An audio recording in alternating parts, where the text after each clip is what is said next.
Se você olhar para o nível mais baixo da consciência, a mentalidade de vítima, é o que eu chamo de para mim.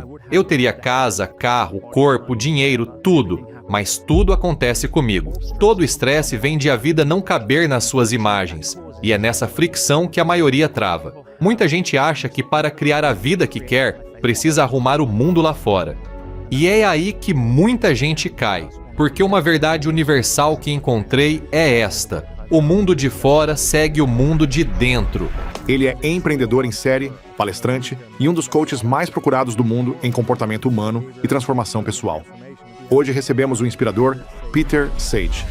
Existe uma energia inteligente que, se você souber acessar, faz muito do trabalho pesado por você. Se eu acredito que vivo num universo hostil, eu me separo e passo a olhar só para mim. Muita gente fica diante do espelho irritada porque ele não devolve um sorriso. Então me diz, por que tanta gente sofre hoje? Se eu tivesse que resumir em uma resposta, seria: Você orienta pessoas há muito tempo sobre como destravar o maior potencial delas e como deixar de se sentir presas e sofrendo na vida. Então eu tenho curiosidade. Por que a maioria das pessoas sofre hoje? Ótima pergunta para começar. E eu diria que, se eu fosse dar uma resposta mais abrangente, seria que todo o estresse vem da vida não se encaixar nas suas imagens. Ou seja, o mundo exterior não corresponde às imagens de como você acha que ele deveria ser, segundo o seu mundo interior. E a fricção que isso causa é realmente onde a maioria das pessoas fica presa.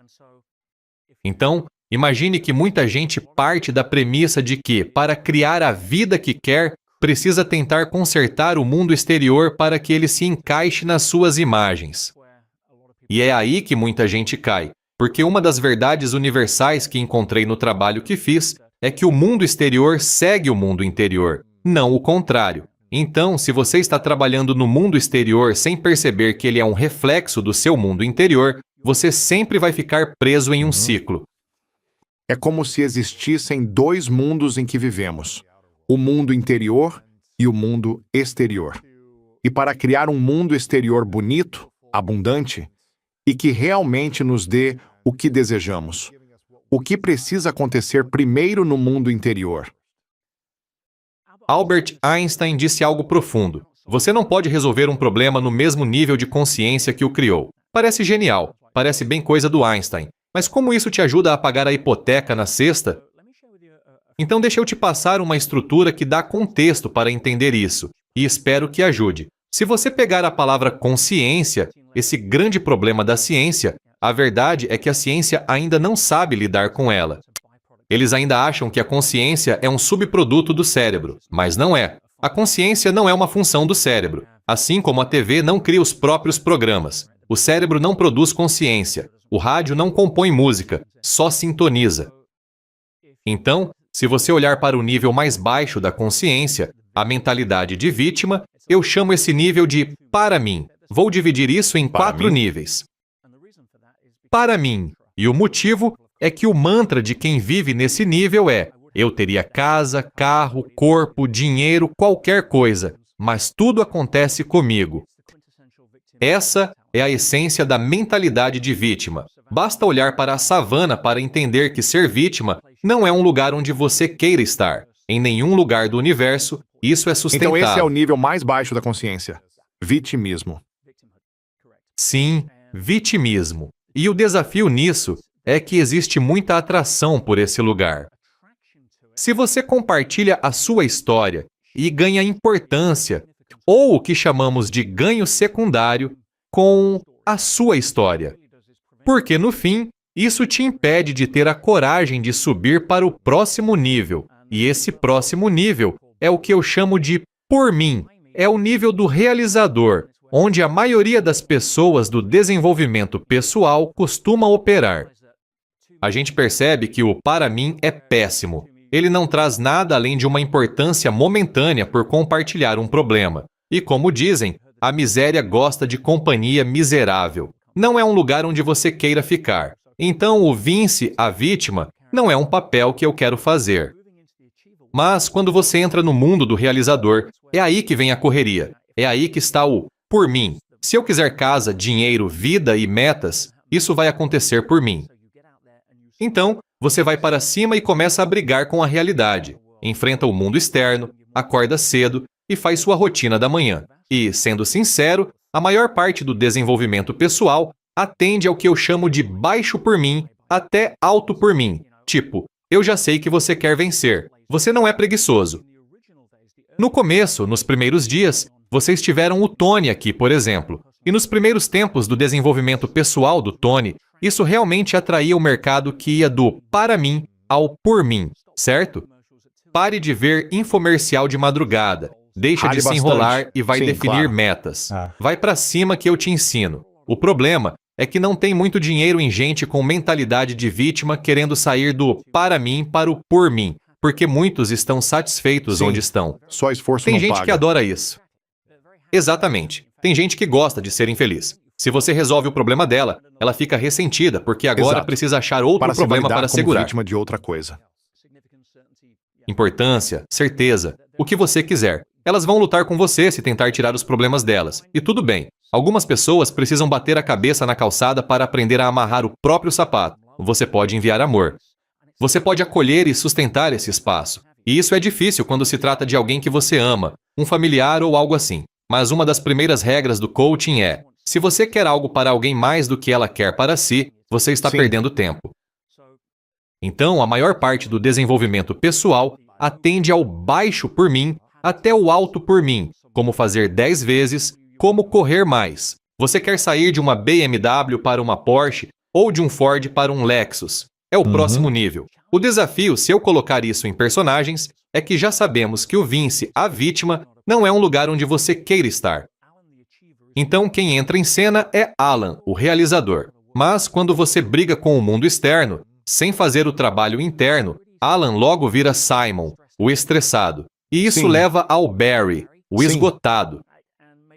Certo? E talvez o Harry do infarto. Ou, se você evita isso, o que normalmente acontece é que você cai de volta no para mim para recuperar o fôlego. Percebe que esse não é você e monta no cavalo de novo. Então o seu negócio fracassa. Você fica desanimado. Você entra no modo vítima por um tempinho, ou um relacionamento termina. Você entra no modo vítima por um curto período. Depois percebe, sacode a poeira. Isso não é quem você é. E monta no cavalo de novo. Mas esse ciclo se repete para muita gente porque existe um terceiro nível de consciência. E esse terceiro nível é o através de mim. É quando a vida começa a fluir por você, com bem menos esforço. As sincronicidades acontecem. Os negócios se alinham. As portas se abrem quando você toca na maçaneta. Você não precisa forçar tudo no por mim. E é um jeito bem diferente de viver e agir. E todos nós já tivemos momentos ou fases em que isso acontece. Mas como gerar isso de propósito é uma ótima pergunta. E eu vou entrar nisso. O através de mim é uma forma muito mais leve de viver. E se você olhar para alguém como o Dr. Joe, o público dele no desenvolvimento pessoal gira em torno do que eu chamaria de baixo através de mim até alto através de mim. As pessoas entendem que existe um campo quântico. Existe uma energia inteligente que, se você souber acessar, pode fazer boa parte do trabalho pesado, abrir portas e alinhar encontros. No por mim, se você quer bater uma meta de vendas, por exemplo, faz 50 ligações e vai na raça. No através de mim, você conhece alguém na fila do Starbucks e essa pessoa vira um cliente enorme. É esse tipo de energia, que no para mim chamam de sorte e no por mim Sim, claro. de acaso. Sim. Mas, como diz o Dr. Joe, Sim. se acontece uma vez, é um incidente. Se acontece duas, é coincidência. Mas, se acontece mais de 2 vezes, vira padrão. E padrões se baseiam em leis. Então, como entender isso? As leis do mundo físico nós já conhecemos. Nós desvendamos isso pela observação, desde Copérnico passando por Galileu e Newton. E hoje conhecemos tão bem as leis físicas que conseguimos reparar o corpo humano ou colocar alguém em órbita. Mas quais leis governam o mundo interior? É aí que o através de mim atua. E quem vai para um retiro do Dr. Joe, num retiro avançado de 1 semana, você não vai ver gente do por mim indo para lá, porque está ocupada demais correndo. Quem já entende isso do baixo através de mim ao alto através de mim, ótimo. O meu público, com quem passei a maior parte da carreira, é esse. Eu sou o cara que leva as pessoas do por mim para o através de mim. Esse é Quando o percebe salto. que existe um nível além do por mim, o através de mim, é aí que as coisas começam a se destravar. E ainda existem Totalmente. níveis dentro do através de mim. Existe um quarto nível, e esse modelo vem do Michael Beckwith. Passei anos tentando descobrir de onde ele veio, e eu estive com o Michael há pouco tempo em Bali, falando no Ele é mesmo ótimo. evento. E ele disse, sim, isso veio durante uma aula, quando estava ensinando Deve ter certa vindo vez. através dele também, né? Exato, E funciona qual assim. seria o quarto nível? O quarto nível é o que chamamos de como eu. Isso já está além da minha alçada. Foi onde muitos mestres espirituais chegaram e ensinaram. E é o que você chamaria de não dualidade. Fala de unidade. Então a questão vira: como você atravessa esses níveis? Vou dar uma resposta curta. Para sair do para mim e ir para o por mim, de vítima para realizador, do que você precisa abrir mão? E com o que você substitui isso? Primeiro, precisa abrir mão da culpa. Culpa não funciona em nenhuma área da vida. Não importa se você está no semáforo e alguém bate atrás. No instante em que começa a culpar, sua frequência cai para o lugar de vítima. Assumir responsabilidade por tudo, aconteça o que acontecer, é algo muito difícil para quem está no para mim. Por isso é mais fácil apontar o dedo. Como eu disse, isso te livra da obrigação de ter coragem para avançar apesar das inseguranças e dos medos. Para mudar de nível, com o que você substitui isso? Responsabilidade pessoal. Então, vitimização é, de fato, um estado de culpa ou falta de responsabilidade. E mesmo quando acontece Sim. algo que você não queria e que parece injusto, ainda existe a pergunta: como eu respondo a partir de um lugar de, ok, isso aconteceu comigo. Não foi justo, seja o que for. Sofri abuso. Fui negligenciado. Alguém roubou de mim, seja o que for. Fui demitido. Ok, isso aconteceu. Talvez não tenha sido justo. Mas o que entendo você dizer é que a pessoa precisa aprender a interpretar isso de outro modo, assumir responsabilidade pela energia e pelas ações de agora, e criar uma visão a partir da responsabilidade para seguir em frente, em vez de ficar presa na mentalidade de vítima. É isso ou tem algo mais? 100%. E existem habilidades que precisam ser desenvolvidas para fazer isso, e eu também posso tocar nesse ponto. Para sair do por mim e ir para o através de mim, do que você precisa abrir mão e o que coloca no lugar. A primeira coisa, e muita gente não vai gostar de ouvir, é a necessidade de controle. Eu não falei do controle em si, e sim da necessidade de controlar. A maioria das pessoas tenta controlar tantas coisas incontroláveis no mundo externo, e é daí que costuma vir tanto estresse. E com o que você substitui isso? Confiança, fé, certeza. Escolha a palavra. Em quê? Em algo maior do que você. A maioria das pessoas deprimidas com quem trabalhei está deprimida porque está focada demais em si. E isso pode ser duro quando tudo parece contra você, porque você está em modo de sobrevivência. É natural. Mas, em geral, gratidão e depressão não ocupam o Exato. mesmo espaço. E se você conseguir focar em algo pelo que agradecer, sempre haverá algo. Mas, se você abrir mão da necessidade de controle e a trocar por algo mais sábio do que você. De novo, vamos voltar ao Einstein. Ele disse que uma das perguntas mais poderosas da vida é esta: você vive em um universo amigável ou hostil? Olhe por essa lente por um instante. Se eu acredito que vivo em um universo hostil, tudo lá fora que tem dentes está vindo atrás de mim. Eu estou separado, então foco só em mim. Aí tudo vira egocentrismo. Tudo passa a ser como eu me protejo, como eu me defendo, como eu conquisto, seja lá o que for, sair e lutar. Se você está com alguém, termina e vive em um universo hostil, sua fala interna vai ser: eu não sou bom, por isso me deixaram. Ou, por que isso aconteceu comigo? Se você olhar para a vida pela lente de um universo amigável, se alguém vai embora, você diz: ainda bem que foi, porque abriu espaço para a pessoa certa. Se isso está acontecendo a meu favor, então, existe algo aqui para aprender e fazer perguntas como: olha o que eu aprendi, em vez de: olha o que eu perdi. É a diferença entre uma vida medicada e uma vida de possibilidades. Então, para onde Einstein estava realmente apontando? Porque a realidade, Lewis, é que não vivemos nem em um universo amigável, nem em um universo hostil. Vivemos em um universo que reflete de volta. 2 homens estavam atrás das grades de uma prisão. Um viu lama, o outro viu estrelas. Mesmo ambiente, leitura diferente. Então, se você consegue desenvolver as habilidades de olhar para a vida pela lente do através de mim, em vez do por mim ou do para mim, uma das habilidades-chave para isso é fazer perguntas melhores. E as pessoas subestimam isso como uma habilidade real. Veja, o seu cérebro é um mecanismo de fechamento de ciclos. Ele vai encontrar respostas se você fizer perguntas. É o que ele faz. É como um labrador fiel. Se você pega um graveto e joga para o seu Sim, ele vai labrador, pegar. Sim.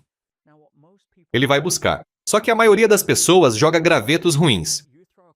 Certo? Você joga uma pergunta, pega um graveto mofado, lança no pântano e o labrador volta com ele e larga no seu Sim. carpete limpo.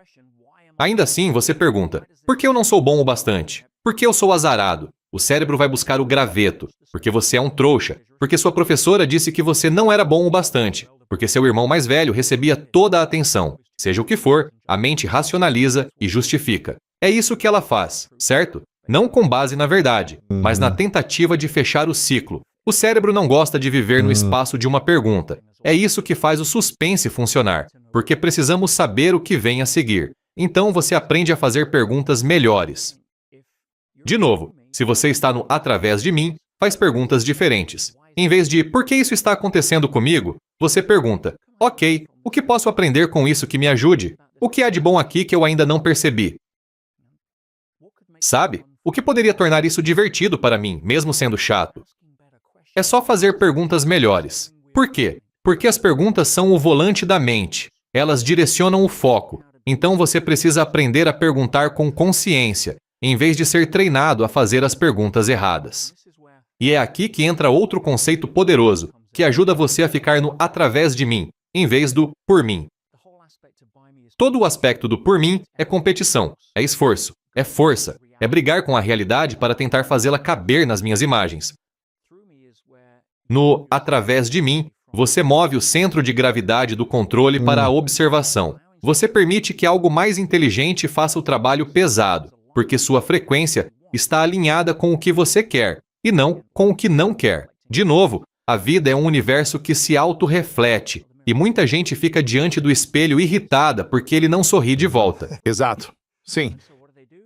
Então o que elas fazem? Tentam uma solução rápida no mundo exterior. Pegam um batom e desenham um sorriso no espelho, achando que vai funcionar. Mas aí tem drama na mesa do jantar, você resolve isso. Tem drama no posto. Vai para o trabalho, tem drama lá também. Você vive nesse padrão porque não corrigiu o sorriso no próprio rosto. Por isso, o mundo exterior segue o interior. Se isso fizer precisamos soltar sentido. para sair do por mim e ir para o através de mim? Necessidade de controle. Troque isso por confiança, fé ou certeza em algo mais inteligente ou maior do que você, ou seja, um universo amigável. E então, do através de mim para o como eu. Do que precisamos abrir mão ou talvez incorporar. Para abrir mão disso primeiro, você precisa desfazer ou soltar. Do que eu chamaria de ilusão de separação. E o que entra no lugar? Amor incondicional. Se você abre mão disso e ouve qualquer mestre espiritual, independentemente da tradição, da linha ou da origem, é basicamente isso que eles apontavam. Somos todos um. No como eu me vejo em você, na pedra, na árvore, no que for. A dualidade se dissolve. Isso está acima da minha alçada. Eu não chego nem Sim. perto disso. Sim, vou ficar no por mim para o através de mim Exato. para ajudar as pessoas. Existem gurus por aí para tratar do resto. Por que a maior parte da autoajuda e do desenvolvimento pessoal não funciona hoje? Porque eles estão focando nas coisas erradas. Estão ensinando como melhorar no por mim. E se você está nesse nível, como o Tony diz tão bem, sucesso sem realização é fracasso. Então a maioria tenta chegar ao topo da montanha do sucesso, empurrando todo mundo pelo caminho. Faz sacrifícios, perde a apresentação da filha, abre mão da saúde e quando chega lá em cima, quer se jogar porque não gosta da vista. Por quê?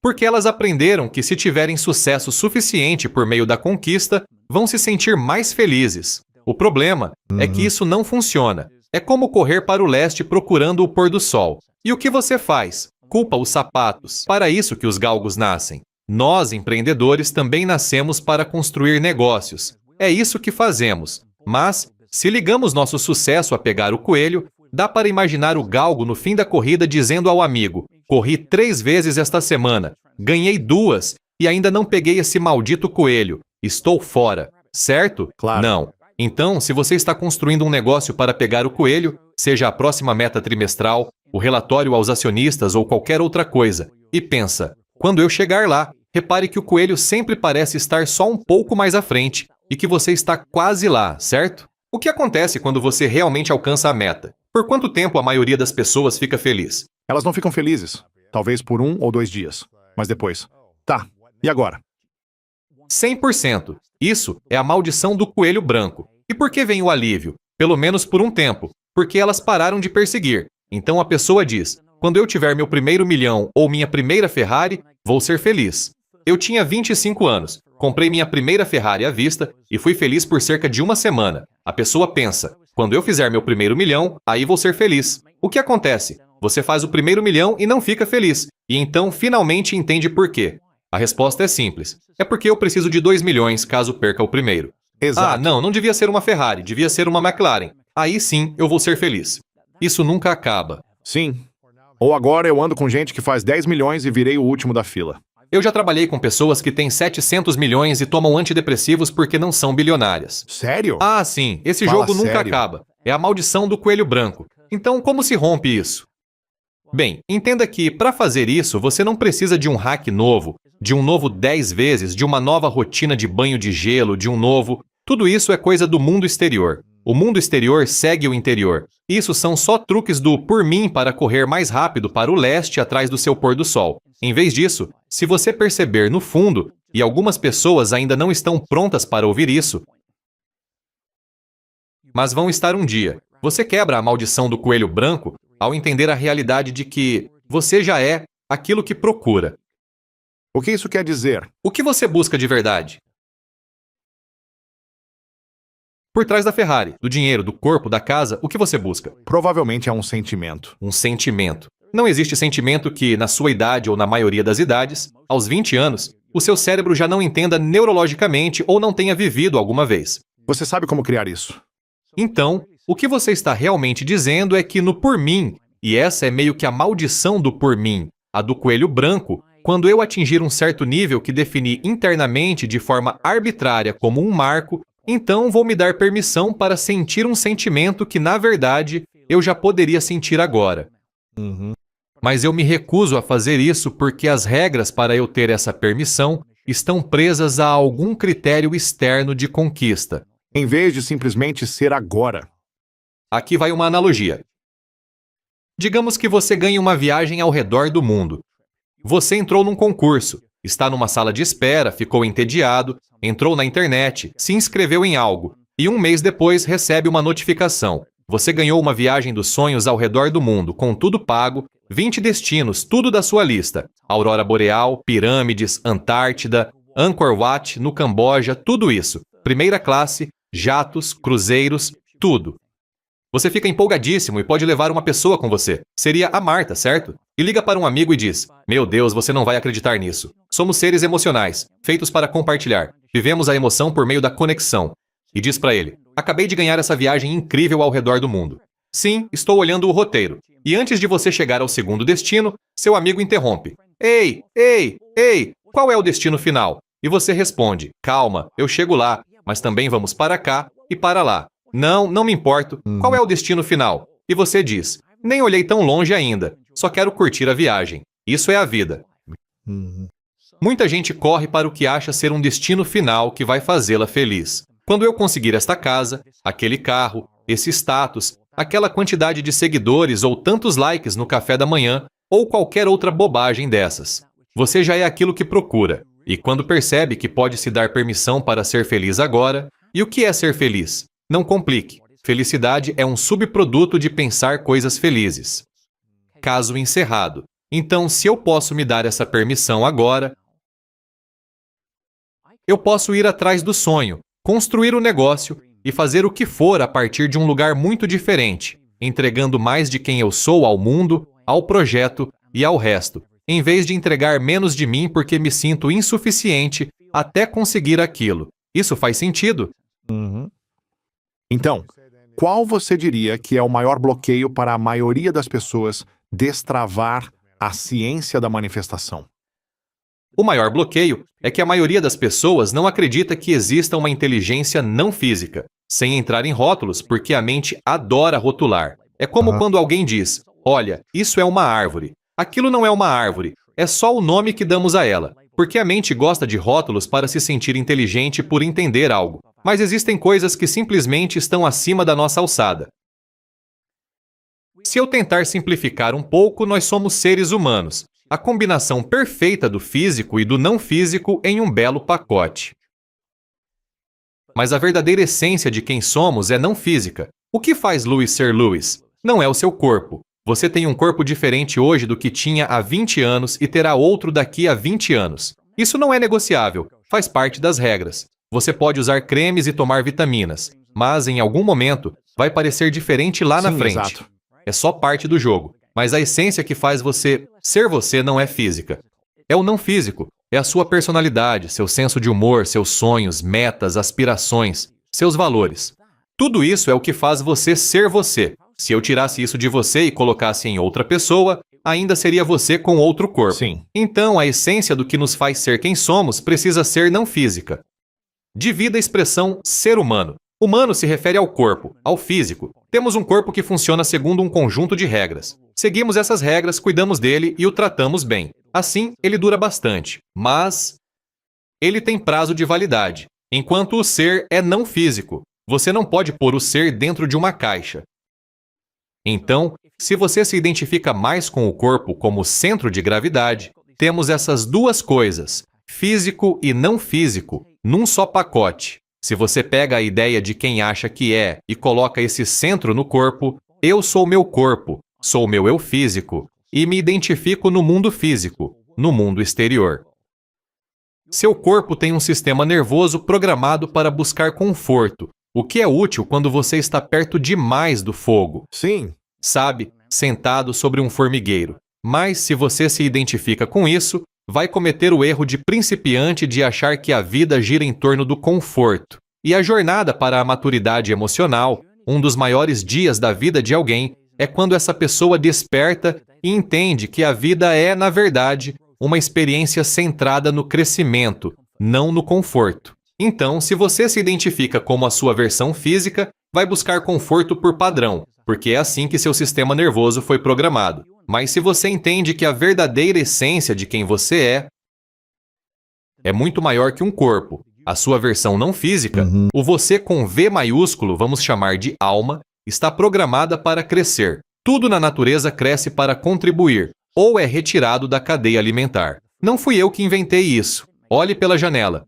Verdade. As duas regras da natureza. Então, se você se identifica mais com a tentativa de construir o seu legado no mundo físico, vai chamar problemas de problemas, em vez de oportunidades ou desafios. Você vai acabar lutando contra uma inércia feita para trazer desafios e problemas, porque é assim que você cresce. A gente vê isso na academia. Certo? Como o cordeiro no meu canal do YouTube sobre o que aprendi com o Dan, que explica isso, porque ele, na verdade, está no através de mim, já que essa é a paixão dele. Esse é o dom natural dele de contribuir, mas o trabalho dele é levar os por mim de baixo para os por mim de alto, certo? E outro cara chamado Arrow. Ele era um plutocrata em qualquer sentido. Conheci Arrow por 15 anos. Eu nunca soube dele ganhando menos de cerca de $1 milhão por dia. Repete. Como assim? Ele fazia $1 milhão por dia? Nunca soube dele ganhando menos de $1 milhão por dia. Fazia 1 milhão todos os dias. 350 milhões por ano era um ano comum para o Arrow. E ele vendeu o último negócio por 3,6 bilhões em dinheiro. Já faleceu. Mas o Arrow nunca foi realmente feliz. Sempre era. Qual é o próximo negócio? Sabe? Moramos juntos algumas vezes. Ele me ensinou muita coisa em negócios. Sou muito grato a ele. Nos negócios, era um fenômeno. E nas empresas que construiu. Eu estava com ele quando começou o negócio de 3,6 bilhões de dólares que vendeu depois. E aprendi muita coisa por tabela. Mas também aprendi em quem não quero me transformar por causa do dinheiro. Sem criticar, até porque ele não está aqui para se defender, mas provavelmente concordaria que o nível de realização dele simplesmente não existia. O nível de importância dele vinha de olhem para mim porque eu sou muito bom nisso. Ou, sabe, essa é uma Era bem raia em que eu alta. nado melhor do que qualquer um. Eu entendo, mas imagine chegar ao fim do jogo e perceber que jogou com as regras erradas, porque eu nunca vi um rabecão com bagageiro no teto. Nunca viu o quê? Um rabecão. O que é isso? Um carro funerário. Ah, sim. Com...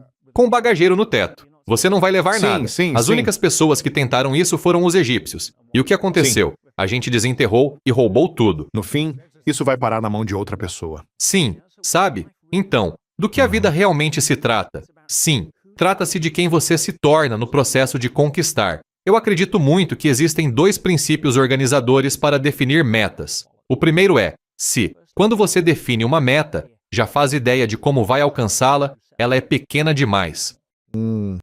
Por quê? Porque senão, no por mim, você fica focado em manipular o mundo externo para encaixar tudo, e a vida não funciona em linha reta, sabe?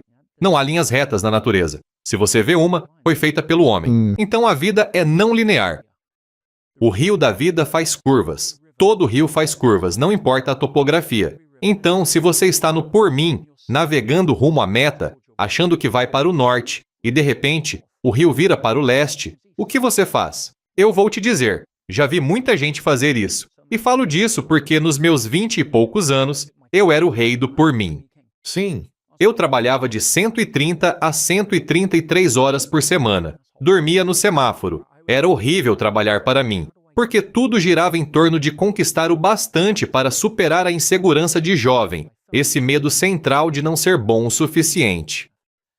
Então, se você está descendo o rio e, de repente, ele vira à esquerda, o que faz? A maioria no por mim pega uma pá e tenta cavar um canal reto pela margem. No através de mim, você se rende à sabedoria da correnteza. Você entra no fluxo. Ok, se isso aconteceu, o que fazemos agora? Você libera a energia da resistência e a canaliza para o próximo melhor movimento. Em vez de lutar contra a correnteza, usa sua energia para se posicionar melhor nela. Faz sentido? Sim. Então a maior parte do desenvolvimento pessoal fracassa porque ensina você a correr para o leste procurando o pôr do sol, a tentar pegar o coelho da realização na pista da conquista e a avançar em linha reta rumo às metas com energia, persistência, determinação e desejo. Daí vem o Barry esgotado, o Simon estressado e o Harry do infarto. Se alguém está vivendo hoje uma vida de insegurança ou autodesconfiança e tentando ganhar importância ao conquistar uma meta, o que acontece quando essa pessoa cria a partir de um lugar de insegurança ou autodesconfiança? Nenhuma validação do mundo exterior vai encobrir um sentimento interno, de vazio. Isso precisa começar de dentro. E quando as pessoas entendem que nasceram sendo boas o bastante, quer dizer, olha a biologia disso, Lewis. 400 milhões para 1, certo? Estou falando de quando você olha para o óvulo e os espermatozoides, certo? 400 milhões. E você venceu. Por que queria tanto estar aqui? Não foi para trabalhar 40 horas por semana para alguém e se aposentar com um relógio barato como agradecimento por desperdiçar quase toda a sua vida. Não. Você veio aqui para dar um presente. Você mesmo. Sim. O presente da sua singularidade. Isso não quer dizer que você precise ser um campeão da NBA. Não. Todos temos um jeito de contribuir. Todos conhecemos aquela avó ou tia favorita que tinha algo especial. Ela não dirigia Ferrari. Elas tinham uma energia que fazia com que nos entregassem o melhor de quem eram. Então, sabe, quando se trata de como nós... Sabe? Como reconciliamos isso? Como olhamos para a vida dizendo, eu nasci sendo bom o bastante? Quando você percebe que não importa o que tenha feito, não importa o que não tenha feito, você é digno de amor. Nada a defender, nada a conquistar, nada a provar.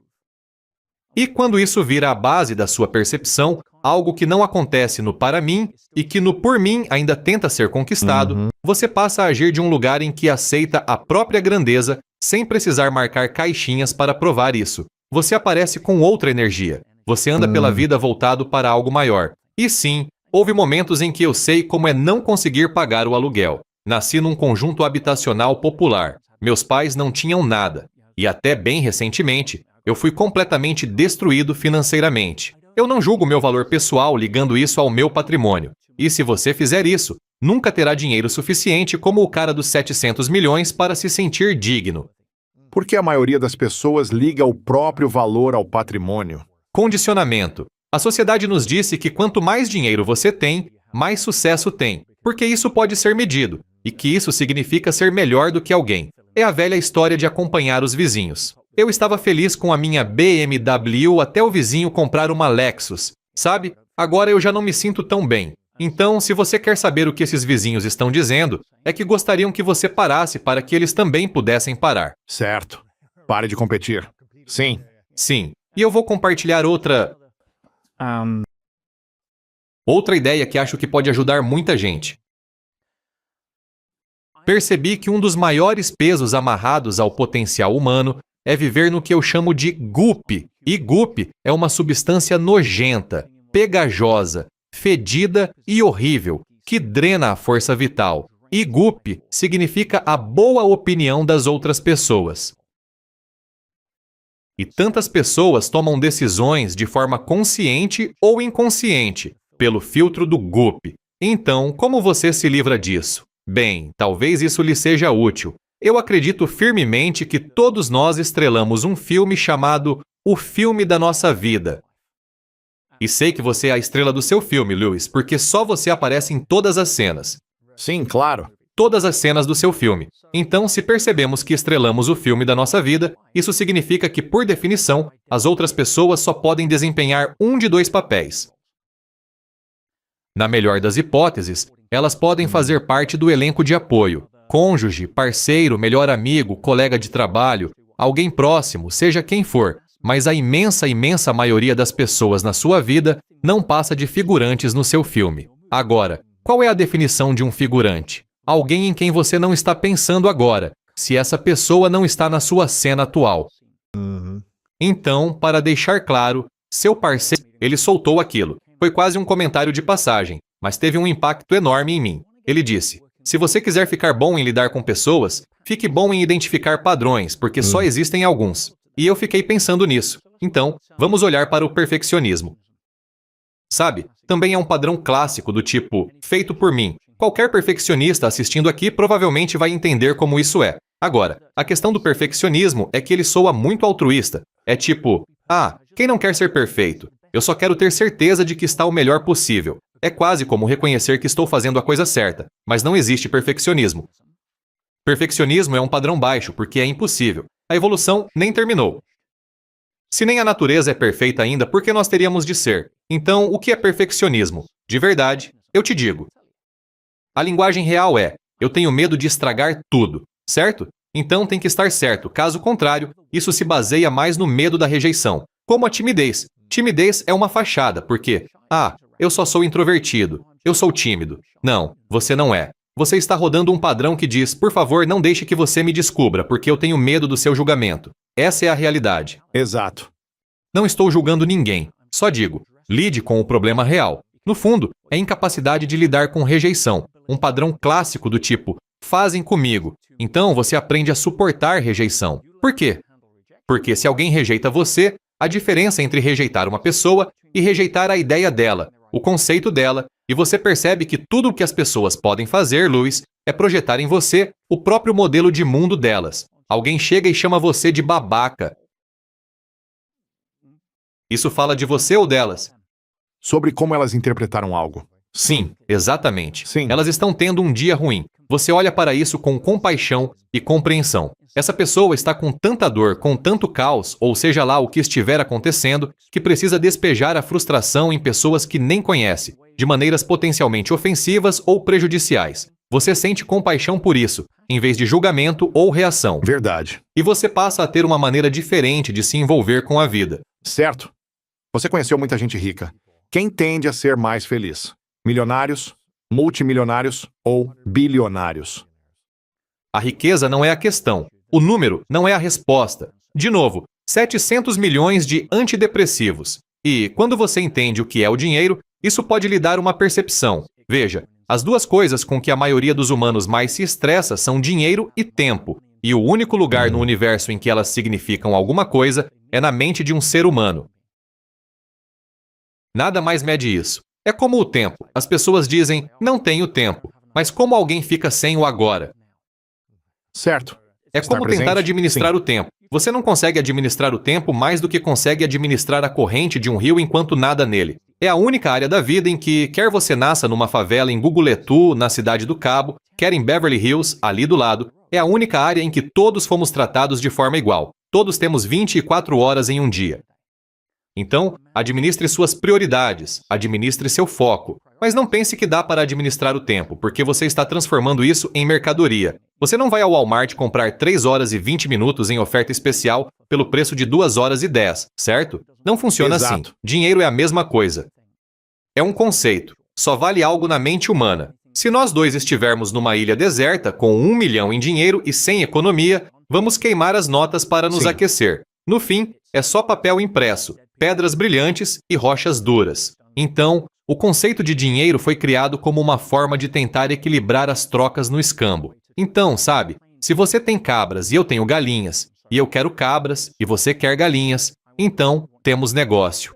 Mas, se eu quero cabras e você não quer galinhas, precisamos de outro jeito de fechar a troca. Aí entra o dinheiro. Aí você procura outra pessoa que queira a cabra e pensa: Sim, vamos trocar alguma coisa logo. é muito mais fácil fazer assim. Então, criamos o conceito de dinheiro para ajudar a resolver esse tipo de problema. Existe todo um contexto por trás disso, mas ainda é uma construção humana. Então, eu fiz um experimento com meu cachorro, um Jack Russell. Eu tenho 2, mas esse se chama Art, e o vídeo até viralizou nas redes sociais. Art, o vencedor? Definitivamente não. Ele é o filhinho do papai. Mas vira um craque quando o assunto é correr atrás de Foi bolinhas. isso que eu quis dizer. Mas eu peguei um bife ancho, coloquei num prato e peguei 1.000 euros. Sabe, eu moro na Espanha. Coloquei 1.000 euros em dinheiro em outro prato e falei: Art, presta atenção. Você sabe quantos bifes ancho dá para comprar com 1.000 euros? Certo? Vou te dar uma Certo. chance, uma escolha. Certo? Sim, A gente sabe onde isso vai dar, certo? E foi um jeito divertido de ilustrar a ideia. Claro, foi direto no bife ancho. Mas, sabe, se você acha que dinheiro é uma medida do seu sucesso, não. Dinheiro é uma medida de quanto valor você agrega. Porque a única vez que você recebe dinheiro é quando antes entrega algo de valor em troca. Então, na academia, você está em forma. Você sabe como é ser um atleta profissional, certo? Você entra na academia, fala com o personal e diz: olha, esses aparelhos parecem puxados. Quer saber? Me dá a força primeiro. Depois eu levanto os pesos. Não é assim. Primeiro você levanta os pesos. A força vem depois. É como sentar diante de uma lareira apagada e dizer: me esquenta primeiro, depois eu trago lenha. Não funciona assim. Mesmo assim, Não. muita gente pensa: quando vier o dinheiro, aí eu vou ser feliz. Me dá o dinheiro e aí eu vou me sentir assim. Não. Entregue valor, ofereça seu dom, sirva aos outros. Um dia você vai perceber que o dinheiro começa a aparecer, mas você não pode. E isso é uma conversa maior. Eu sempre digo que a regra número 1 do coaching é: se você quer mais pela pessoa do que ela mesma quer, você está perdendo tempo. Sim. E a regra número 1 do crescimento pessoal é: você nunca sobe além da imagem que tem de si mesmo. O que isso quer dizer? Significa que nós temos um termostato financeiro. E o seu termostato financeiro, como o termostato de um ambiente, tem um programa rodando invisivelmente ao fundo, monitorando a temperatura atual e, se ela cai abaixo do nível, o aquecimento liga. Se sobe demais, o ar-condicionado entra. Então, se seu padrão é 50 mil por ano e você cai para 30, o aquecimento liga. Você se motiva, acorda cedo, corre atrás e faz acontecer. Você faz follow-up nas vendas, encontra um jeito. Aí chega a 100 mil por ano e fica confortável. Mas a programação interna diz: alto demais para você. E o ar-condicionado entra em ação. E o que acontece? Você para de seguir os contatos, perde motivação e deixa de acordar tão cedo. Você dedica menos tempo, se auto-sabota. E isso aparece em vários casos Sim. de ganhadores da loteria. Então, seu termostato financeiro regula sua capacidade de atrair, ganhar, manter, administrar e custodiar dinheiro. Então, como a gente aumenta esse termostato financeiro para ganhar mais? A armadilha, como você disse antes, é ligar valor pessoal a patrimônio. Aí, você entra num ciclo negativo. Se não ganho o bastante, não sou bom o bastante. E se não sou bom, não ganho. Sua frequência passa a combinar com falta, pobreza e escassez. As pessoas que vejo realmente felizes, sejam milionárias, bilionárias ou sem dinheiro, têm mentalidade de abundância, uma consciência de prosperidade, e isso não depende do dinheiro. Dinheiro é só uma parte. De novo, é quase um conceito estranho que nós criamos. Por isso, valor pessoal e patrimônio não deveriam estar ligados. Mas eu mencionei antes que gratidão e escassez não conseguem viver no mesmo ambiente. Então, se você quer criar uma mentalidade de abundância e não tem dinheiro, pare de tentar focar no dinheiro para acionar sentimentos de abundância. Então, em que deveríamos focar? Do que você já tem em abundância? Amor, alegria, presença, curiosidade. Amigos, sim, até oxigênio, se estiver difícil. Sim. Quero dizer, foque em algo pelo qual você seja grato por ter em maior quantidade. E um enquadramento de contraste aqui é uma ferramenta poderosa para usar. A maioria das pessoas usa enquadramentos de contraste do jeito errado. Por exemplo, vamos supor que você esteja trabalhando em um novo emprego, numa vaga temporária, e o chefe te chama na segunda de manhã e diz: "Ei, John, nós temos acompanhado seu trabalho. Ficamos impressionados. Você joga em equipe. Não fica contando as horas. Tem dado o máximo. Vamos te dar um contrato fixo e um aumento de 10%. Como você se sente?" Melhor. Sim, ótimo. Feliz. Ao meio-dia, você está no refeitório e conversa com Suzy, que também está feliz. E aí, Suzy? Ótimo. De verdade? Sim, o chefe me chamou hoje cedo e me deu contrato fixo. E ela faz o mesmo trabalho que você. Sim, e ainda ganhei 20% de aumento. Aí você já não fica feliz. Você não tinha nada antes. Agora tem só 10%, então compara com o dela, em vez de valorizar o que ganhou. Os enquadramentos de contraste são uma... Quando eu estava em, Pentonville, mencionei antes, eu estava há 6 meses na prisão e ajudava os detentos e explicava para eles o livro Em Busca de Sentido, de Viktor Frankl. E eu os desafiava a não chorar de gratidão pelo fato de estarem em Pentonville e não em Auschwitz. Uau. Reenquadre. Sim. Tudo pode ser reenquadrado. E isso foi, uma lição poderosa para muitos deles. E algumas pessoas comprometidas comigo não querem mudar. Tudo bem, seu trabalho não é mudar ninguém. Não temos direito de mudar ninguém. Eu não tenho direito de entrar no filme de outra pessoa, pegar a caneta do roteirista e começar a alterar as cenas. É isso, Mesmo que você ame a pessoa e veja que ela está se machucando, se sabotando, e você quer que ela... Você consegue ver o problema. Você não pode fazer isso. Tudo o que você pode ser, Luiz, neste mundo, e é isso que você está fazendo com este podcast, que eu adoro, é o exemplo. E você pode ser o convite. Você não pode ser o convite sem ser o exemplo, mas também não pode ser a imposição. Não dá para forçar. Ninguém muda porque você manda, porque Sim. isso aciona o medo principal que todos temos, o medo de não ser suficiente, e no fim, o medo de não sermos amados. Então, se você tenta discutir com alguém ou até ajudar dizendo: "Eu tenho um jeito ótimo de você sair desse problema", o que a maioria ouve não é: "Alguém está tentando ajudar". O que a maioria ouve é: "Eu não sou bom o bastante fazendo o que faço agora, e você está tentando me consertar". E todo mundo reage contra isso. E isso vale para familiar, desconhecido ou colega de trabalho, não importa, porque aciona aquele medo principal, que é o medo de não sermos suficientes. E a maioria das pessoas fará quase qualquer coisa para evitar isso, inclusive permanecer na própria história de vítima, para pelo menos ter alguma certeza de que sabe o quão ruins as coisas estão. Sim. Uau. O que você aprendeu de mais importante quando foi preso por 6 meses? Bem, vou dar um pouco de contexto também. Para saberem o que aconteceu. Sim, eu estava em uma disputa judicial, um negócio com uma empresa multibilionária brigando por um acordo de vários milhões que havíamos feito anos antes, e era uma disputa contratual. Eu achei que estavam só me intimidando. Eu não queria aceitar isso. Eu era o pequeno, eles eram os grandes, tinham músculos maiores no mundo jurídico e financeiro, e eu mantive minha posição. Eu dizia: "Não fiz nada errado". Para forçar um acordo, eles alegaram desacato, dizendo que eu descumpri uma ordem de bloqueio, uma espécie de algema financeira. Eu não descumpri. Li tudo e vi que era bem inteligente. Era de se esperar de um escritório de 100 milhões defendendo uma gigante bilionária. Eu achei que o juiz ia rir disso em 5 minutos.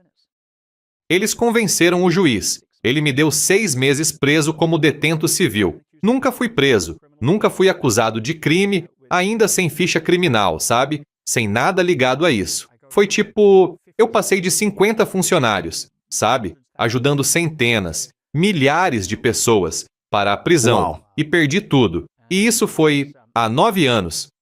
E ainda me deixaram centenas de milhares em dívidas legais. Fiquei sem crédito.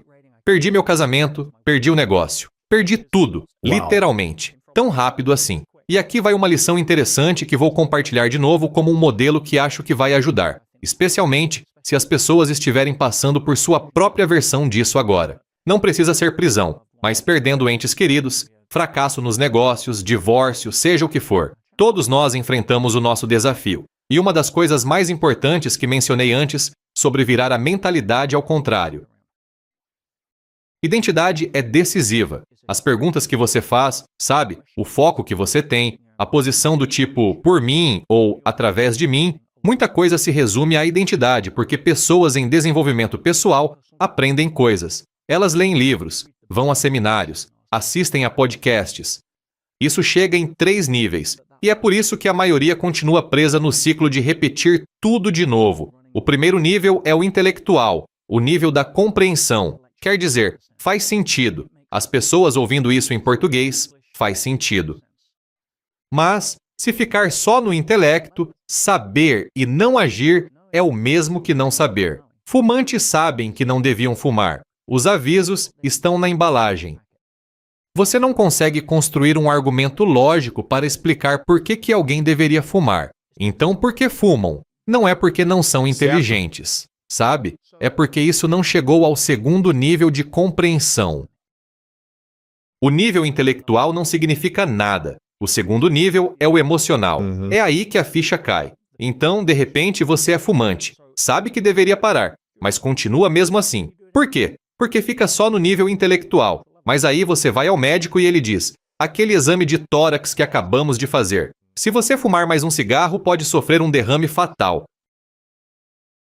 Você não ficou mais inteligente. Você não passou a enxergar os avisos de forma repentina. Você saiu de uma compreensão intelectual para uma compreensão emocional. E aí, o comportamento começa a mudar. Comportamento não muda no intelecto. Ou sua filha de 6 anos corre até você e diz: papai, não quero que você morra. Para de fumar.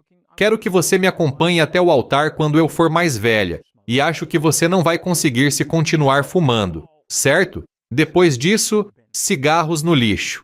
Mas emoção só inicia a mudança. Não garante. Não garante isso. Já vimos gente dizendo: chega, parei. E aí a pessoa volta. E então, eles voltam atrás. Por quê? Porque isso nunca chegou ao terceiro nível. O terceiro nível é onde sua identidade muda. Veja, se você está emocionado e joga seus cigarros fora, e sua identidade é a de alguém que é fumante e parou de fumar.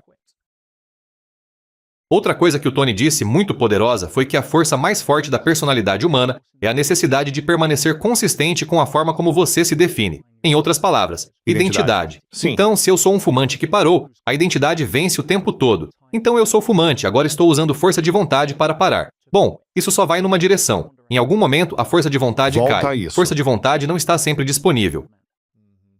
E eu tenho toda a força de vontade para me agarrar a uma árvore sobre um penhasco. Mas você volta na terça e eu não estou mais lá, certo? Sim. Então, o lado da identidade é que se você muda sua identidade de sou um fumante que parou para sou não fumante, se eu te oferecer um cigarro, qual é a resposta? Não, obrigado. Eu não fumo. Sim. Fim. Se ainda Sim. me vejo como fumante que parou, aparece aquela dúvida e o vai e vem. Fica questionando isso o tempo todo. Sim. Então, quando eu ia ser mandado embora, após 6 meses, do nada, para a prisão mais violenta do Reino Unido, como o único não criminoso. Cara, Eu imediatamente tive que conferir minha identidade, porque teria sido muito fácil, naquele momento, entrar como vítima, com armações no tribunal, sabe? Aquele escritório de advocacia assustador. Todo esse tipo de coisa, certo? Eu poderia ter justificado isso. E o que acontece, para mim, é que a mente sempre vai justificar. Essa é a função dela. Mas isso teria me levado por um caminho que é um túnel sem saída. sim. Certo? Então eu escolhi uma identidade diferente naquele momento. Escolhi ser um agente secreto da mudança. Eu já ajudava pessoas há 25 anos. Se o universo ia encontrar a única forma de me contrabandear para a prisão, sem Meu nunca me Deus. acusarem de um crime, para que eu pudesse ajudar pessoas que normalmente nunca assistiriam a este tipo de podcast e depois me tirar de lá sem nem ter ficha criminal. Quer dizer, primeiro, Uau. genial, certo? Mas me deixem fazer meu trabalho. A vida, quando é voltada ao crescimento, traz provas. Se você ensina saúde, vai enfrentar um desafio de saúde. Se ensina relacionamento, espere um teste. Espere um problema para viver o que ensina. Sem isso, você não tem direito de ensinar. Então entrei como agente secreto da mudança. Isso foi de imediato ou depois de alguns dias tentando? Sim. Não. Assim que desci as escadas, já fiquei sob custódia. Você não ficou em choque ou pensou, não acredito que isso está acontecendo comigo? 25 anos de treino. Sim. Se eu não vivesse o que ensino, eu não deveria estar ali. Uau. Provavelmente levaria um tempo de adaptação para algumas pessoas. Mas não, eu sabia, porque isso é uma ladeira escorregadia da qual é difícil voltar se eu entrar no papel de vítima. Então entrei sem desespero, fiquei empolgado. Ficou empolgado para ir para a prisão? Eu entrei sorrindo. Porque eu sabia que tinha de ser assim, Não eu acredito. precisava encarar aquilo como se eu vivesse num universo amigável ou não. Escolha um. Uau. Você não pode ser marinheiro de tempo bom. Bons marinheiros não são formados em mar calmo. Eu entrei com um conjunto de habilidades e, resumindo, consegui tirar muitos detentos das drogas. Impedi suicídios. Redesenhei o sistema de triagem para reduzir a violência entre as alas. E hoje, ele é usado em prisões do mundo todo. Ganhei um prêmio nacional pelo trabalho que fiz lá dentro no meio de perder tudo. E a cada 2 semanas, eu escrevia à mão para meus alunos contando o que estava fazendo, como estava lidando com aquilo. Houve momentos em que fiquei chateado e deprimido? Com certeza. Não sou super-humano. Houve vezes em que acordei às 5 da manhã porque meu corpo estava treinado para acordar às 5. Mas não podia me mexer porque meu colega só levantava às 7. Você não quer irritar seu colega de cela. Ele está ali deitado. E isso é duro, porque você não consegue usar o corpo para mudar o que sente. Também duvidei de mim. Mas onde você vive de verdade? Onde você passa o tempo? Se a sua base é a academia, uma visita ao McDonald's não muda nada. Mas, se você vive no McDonald's, visitar a academia de vez em quando não vai adiantar muito, certo? Então, eu escrevi a cada 2 semanas e quando saí, meus alunos disseram que aprenderam mais com as 11 cartas do que viajando pelo mundo nos últimos anos, me seguindo no palco, porque aquilo era real. Uau. Eu estou explicando como faço intervenções contra o suicídio de forma permanente, não só no momento. Você pode mudar o humor de qualquer pessoa no momento, mas de forma permanente, quando ela volta para a cela e pensa nos mesmos pensamentos depressivos que a tornaram suicida em primeiro lugar. Aliás, havia muitos suicídios naquela prisão. E, sabe, eu coloquei tudo no papel. Eram cartas privadas, nunca feitas para o público. Quando eu saí, eles disseram que aprenderam mais com aquelas cartas e que ajudaria muita gente se eu as compartilhasse. Uau. Então transformamos isso em um livro e o chamamos de The Inside Track. E sou muito grato porque, olhando agora, penso que, embora tenha sido difícil, correr uma maratona também é difícil. Então por que as pessoas fazem isso? Porque ganham uma medalha no fim. Sentem orgulho de si mesmas. Mas há momentos, no quilômetro 17, em que você começa a duvidar de si mesmo. Também me questionei, mas esse livro mudou a vida de muita gente. Estou emocionado. Desculpe. Então, olhando para trás, vejo que foi uma das maiores aventuras da minha vida. E saber que, se você confiar que o universo está ao seu lado, por mais sombrio que isso possa parecer na hora, até o escuro faz sentido. Escrevi na porta da cela uma citação de Napoleon Hill. Toda adversidade traz consigo a semente de um benefício equivalente ou maior. E eu li aquilo às vezes centenas de vezes por dia. E o problema é que a maioria das pessoas está ocupada demais reclamando da adversidade para jamais regar a semente. Mas, se esse rio de repente faz uma curva à esquerda e você entra em pânico porque sua meta está lá e agora ele está indo para cá, se você se render à sabedoria da corrente e disser, tudo bem, o leite derramou no tapete, reclamar não vai recolocá-lo na garrafa. Eu libero a energia de resistência ao que é. Porque, a menos que você tenha uma DeLorean e seja o Marty McFly, você não vai mudar isso. Então você libera essa resistência e canaliza para qual é o próximo melhor passo. Ok, estou na prisão. Não posso mudar isso. Perdi meu negócio, perdi meu casamento. Estou afundado em dívidas e perdi tudo. Qual o próximo passo? Servir. Então, vamos trabalhar. Isso foi poderoso. Quero que as pessoas comprem o livro. Chama-se The Inside Track, The Ultimate Guide to Conquering Adversity. Ele fala sobre as 11 cartas privadas que você escreveu enquanto estava na prisão para seus alunos de coaching ao longo desses 6 meses. E acho que isso vai inspirar muita gente. Há algo que você queira dizer antes das perguntas finais? Sim, mas antes disso, eu preparei um presente para quem está assistindo. E aliás, isso aqui, sabe, saindo com 1/3 de milhão em dívidas, sem rating de crédito. Eu fiquei animado com isso. Por quê? Nunca tinha saído de um buraco tão Uau. fundo. Tá bom. Vamos ver o que acontece. E fui trabalhar porque tenho mentalidade de abundância. Então eu sabia que, eventualmente, o mundo externo ia acompanhar. É o que eu ensino. Hoje estou muito bem. Já me reergui. As coisas vão bem. E ajudamos milhares por semana. Tenho orgulho do que eu, a equipe e o universo construímos. Quero levar esse livro a muita gente. Então preparei um presente. Se alguém quiser o PDF ou o áudio com minha própria voz, é só acessar petersage.com/Lewis. Basta colocar seu e-mail. Sem pegadinha, sem frete, sem funil escondido para tirar mais dinheiro. Nada disso. Totalmente grátis, mas por favor, não trate como se não tivesse pagado por ele. Sim. Sabe? Se você não paga, não presta atenção. Claro. Então eu quero dar um exemplar disso porque ele mudou a vida de praticamente todo mundo que o leu. Que demais. Se eu puder ajudar seu público de uma forma que as beneficie e você aprender uma coisa com isso que possa levá-lo a uma vida mais de através de mim e menos de por mim ou para mim, eu fiz o meu trabalho. Isso é lindo. Acesse petersage.com/Lewis e baixe grátis em áudio ou PDF. Você também tem diferentes programas lá que as pessoas podem conferir. Seu YouTube e Instagram é The Real Peter Sage. Você trouxe alguns copos aqui também. Não sei se você queria compartilhar algum exemplo sobre isso. É um exemplo que as pessoas podem ver visualmente. Num copo d'água, o que está dentro representa o conteúdo da vida. É o seu trabalho, o seu negócio, o seu dinheiro, a falta de dinheiro, seus amigos, sua religião, seus hobbies, enfim, é o conteúdo da sua vida. É trabalho, dinheiro, amigos, religião, hobbies, tudo o que compõe sua vida.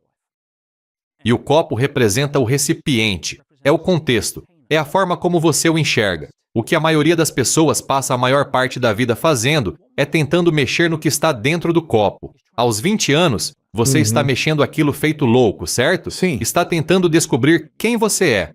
Você vai testando comida, sexo, pessoas, carreira. Tudo para descobrir suas preferências.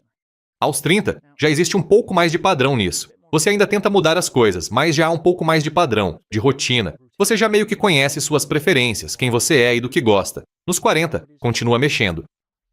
Nos 50, ainda mexendo. Nos 60, nos 70, é tipo... Eu digo que um dia, nos seus 30, você acorda e diz: minha vida é tão transparente e chata. Então você vai a um seminário de desenvolvimento pessoal e percebe o que estava faltando. Você precisa de um pouco de azul na sua vida, certo? Tava chato, sem cor. Azul é o que importa. Então você sai, vende suas roupas, compra roupas azuis, dirige um carro azul, encontra amigos azuis, tudo isso. E continua mexendo e tentando mudar tudo na sua vida para poder ver aquilo e ser feliz. O que acontece depois de um tempo? A maldição do coelho branco. O azul perde a graça. Aí que é vermelho, verde, sim. Já se você simplesmente mudasse a forma de olhar para isso e colocasse água, o mesmo conteúdo, o que muda instantaneamente na forma como você vê as coisas na sua vida? A maioria das pessoas gasta tempo, esforço, dinheiro, recursos e metas tentando mudar o conteúdo da própria vida. E tudo bem, estamos aqui para criar como seres humanos. Nascemos para viver experiências e fazer coisas. Mas, se você tenta fazer isso para mudar a cor do que está dentro do copo sem mudar a cor do copo, vai ficar numa roda de hamster sem sair do lugar. Então precisamos aprender a mudar o Contexto. contexto, não o conteúdo. Faça perguntas melhores. Eleve sua consciência. O mundo externo segue o mundo interior. Sabe? 2 homens sentados atrás das grades da prisão. Um via lama, o outro via estrelas. O ambiente é exatamente o mesmo. O que você escolhe fazer com esse ambiente é tudo. Eu estava no oceano no início deste ano, envolvido em algo chamado The World's Toughest Row. E o motivo de eu ter escolhido isso foi porque mencionei um evento de graduação. Bem, as Olimpíadas acontecem a cada 4 anos, sabe? Então eu queria escolher o meu próximo desafio, em vez de deixar que o universo escolhesse por mim. E então me inscrevi no World's Toughest Row. É uma prova extrema de resistência, remando sem apoio pelo Atlântico. A mesma rota que Colombo fez das Canárias até Antígua. 2 meses, né? Foi o que você disse? Quanto tempo levou? 2 meses. Para comparação, uma maratona leva 3 horas para um profissional, 4 horas no ritmo comum, 5 horas caminhando. Ironman, 14 horas. Sabe, uma ultramaratona provavelmente uma semana. O Tour de France leva 21 dias de muito sofrimento pelos Pirineus. Estamos falando de alguém remando o tempo todo. Somos eu e meu melhor amigo. Então, 2 horas remando, 2 horas de recuperação. 2 horas. Por 2 2 horas. meses? 24 horas por 7 por pouco Meu menos de Deus. 2 meses. É o evento esportivo de resistência mais extremo da Terra. Nada chega perto. 25 vezes mais pessoas já escalaram o Everest do que já remaram um oceano. Uau. Então isso é tipo 2 remos? Ou é um... Remando. Não há vela, não há motor. Eu nem posso levantar uma camiseta para secar, porque isso é Meu considerado Deus. ajuda do vento. E tudo tem de ser no braço e nos remos. Uau. E tem um barco perto de você para quando as pessoas... O resgate fica a dias meu de Deus. distância. Tudo é autossuficiente. Caramba. Foram 2 anos de treinamento, incluindo navegação oceânica, sobrevivência, equipamento Uau. e tudo mais. E comida. Eu nunca tinha remado. A comida vai desidratada. Por 2 meses? Os painéis geram energia para dessalinizar a água e misturar com a comida em pó. Uau. E o barco? Ele é grande? Uma canoa reforçada. Uau. Certo? E 4 dias depois, pegamos a primeira tempestade. Ondas de 11 metros, 35 pés. Fiquei apavorado. Estava no telefone via satélite com Nádia, minha parceira, chorando. Eu estava apavorado, Lewis. Não dá para treinar para uma coisa dessas. Eu não sou remador. E compartilho isso como exemplo para as pessoas, porque havia 2 motivos para eu querer fazer isso. O primeiro era ver se eu ainda estava qualificado para ensinar. Agora estou confortável. Estou de Bom. pé de novo, todo esse tipo de coisa. Então, de novo, onde eu me encaixo na minha própria escala de autodomínio? Porque eu acredito firmemente que se você não consegue dominar a sua mente, nunca vai dominar a sua vida. Então não dá para simular numa sala de aula estando a 1000 milhas da costa. Os seres humanos mais próximos estão na Estação Espacial Internacional. A Terra mais próxima fica a 5 milhas abaixo de você. Você está tendo alucinações por falta de sono, tem bolhas de sal em todas as mãos. Está exausto e seu alarme toca às 4 da manhã para você remar de ré no escuro Uau. em um mar revolto por 2 horas. É aí que a Tira sua logo mente daqui. vai arranjar todas as desculpas. Sim. Então eu queria saber se ainda tinha esse lugar, porque a autenticidade é meu maior valor. Se eu não estiver apto, tudo bem. Já tive uma boa trajetória. Não dá para ensinar o que você mesmo não vive. Essa é a regra número 1. E o outro motivo é simples. Cada um tem sua própria travessia. Pode ser um divórcio traumático, diagnóstico em estágio 4, falência catastrófica do negócio. Quer dizer, meu melhor amigo e eu remamos. Tivemos sorte. Só encaramos o Atlântico.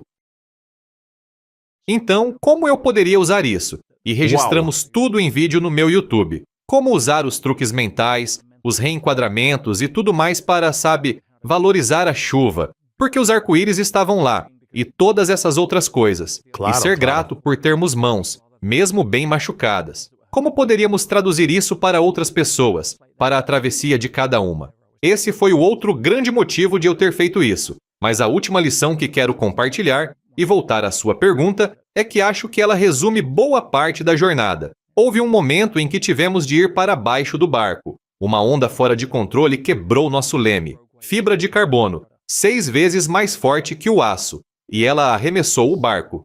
Meu parceiro ficou inconsciente e remei sozinho por uma semana, porque ele foi arremessado e bateu a cabeça na lateral do barco. Isso é outra história, mas eu tive de ir para debaixo do barco em um mar revolto para tentar consertar o leme. Minha nossa. E não havia outra opção, porque você não consegue guiar um barco a remo. É isso, o jogo acabou. Então gravei um vídeo para minha parceira no meu celular. Eu tinha um camarote minúsculo, eu nem conseguia esticar as pernas. E era para dizer, olha, se você encontrar este vídeo, mas não me encontrar, quero que você saiba que A, eu te amo, e B, que essa foi a minha decisão. Uau. Não culpo meu parceiro Lee. Ele não me obrigou para eu ir para debaixo do barco. Essa é minha decisão. E acho que vou ficar bem porque eu vivo em um universo amigável, mas todos temos a cena final no nosso próprio filme. E aliás, foi o mais perto que já cheguei de me afogar. Eu era erguido 2 pés para fora do mar e jogado 2 pés para baixo tentando entrar debaixo do barco. Vomitei Nossa. água do mar, fiquei em posição fetal e em certo momento achei que era o fim. Mas quando você percebe que, embora estrelamos o filme da nossa vida, Cada um de nós, quando se trata do humano, não do ser, mas do humano, tem uma cena final. Isso não é negociável. Como você quer a sua cena final? O que quer poder dizer? Se tiver a sorte de escolher as últimas palavras, eu queria algo como: uau, isso foi espetacular. Esse é um filme que eu pagaria para assistir de novo. E claro, o que um grande filme tem, Lewis? Tem de tudo. Sim. Comédia, tragédia, romance, dor, aventura, abundância e escassez. Sabe, ninguém paga caro para ir ao cinema ver James Bond resgatar um gatinho de uma árvore por 90 sim. minutos. E tanta gente tenta viver nessa faixa estreita de nem risco demais, nem fracasso demais. Saia da zona segura. Vá filmar o filme para o qual você nasceu. E se estiver preso na posição de vítima, esse nunca vai ser o papel principal para o qual você nasceu. Saia e entre em cena. Foi poderoso. Peter, quero reconhecer a jornada que você percorreu e como continua servindo nesse nível, mesmo com os desafios que enfrentou. Estou animado para que as pessoas conheçam o livro The Inside Track e confiram todo o seu trabalho em petersage.com. 2 perguntas finais. Claro. Esta se chama As 3 Verdades. Você falou sobre o último momento, o último dia, possivelmente. Imagine que você possa viver o quanto quiser, mas seja o último dia, a cena final para você, e você viveu a aventura dos seus sonhos. Mas por algum motivo, todo o seu trabalho precisa ir com você. Todo o seu conteúdo, sua mensagem. Esta entrevista se foi. Mas você pode deixar 3 lições para o mundo. Quais seriam essas 3 verdades para você? Que pergunta linda. A primeira verdade é entender que você nasceu sendo suficiente. Nada a defender, nada a conquistar, nada a provar. Você merece amor. Pare de tentar merecer isso. Segundo, pare de buscar aprovação. Do mundo externo, do seu parceiro, pare de esperar aprovação para viver sua verdade. Se você sente que essa é a decisão certa a tomar, pare de buscar concordância. Isso vai te segurar. Você está estrelando o seu filme, não o de mais ninguém. Terceiro, entenda que quanto antes você puder trocar sua necessidade de importância ou sua necessidade de certeza por crescimento e contribuição, que são os valores mais altos, sua vida mudará para sempre. São essas. Última pergunta, Peter. O que é grandeza? Eu devia ter me preparado melhor para responder essa. Eu diria que grandeza é chegar ao fim do seu filme e ficar satisfeito com a sua atuação. Sim, não precisa ser uma empresa de bilhões de dólares, ou, sabe, um impacto no mundo ou uma marca na humanidade. Não. Você ser a melhor mãe que puder ser. Você deu o que deu aos seus filhos e permitiu que eles sejam o que sonharam em ser. Grandeza é você caminhar na sua verdade em conjunto com deixar mais o medo de lado e abraçar mais o amor. Se você fizer isso, terá uma vida grandiosa. Peter, obrigado, cara. Te agradeço. Foi um prazer. Muito obrigado. Nossas preferências são o nosso teto. Todos que estão ouvindo agora têm uma preferência e sempre tiveram ao longo da vida sobre quanta complexidade de problemas queriam assumir. Eu prefiro problemas difíceis, eu prefiro problemas complexos e multivariados.